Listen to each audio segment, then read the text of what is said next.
Toktogul şaarı, Medetbekova Baktıbö, 70 yaştamın.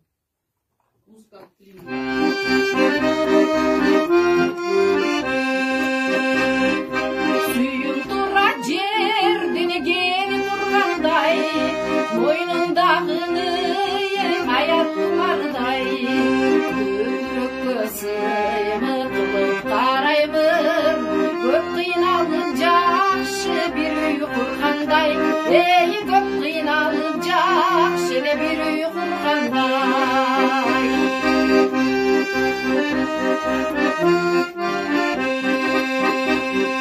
Сүйüm агат мели деген сулардай, айбаттанып көлгө сүзгөн кулардай, таптуу уйкудай жигитип сезимди, таң алдында үн алышканлардай, таң алдында үн алышканлардай.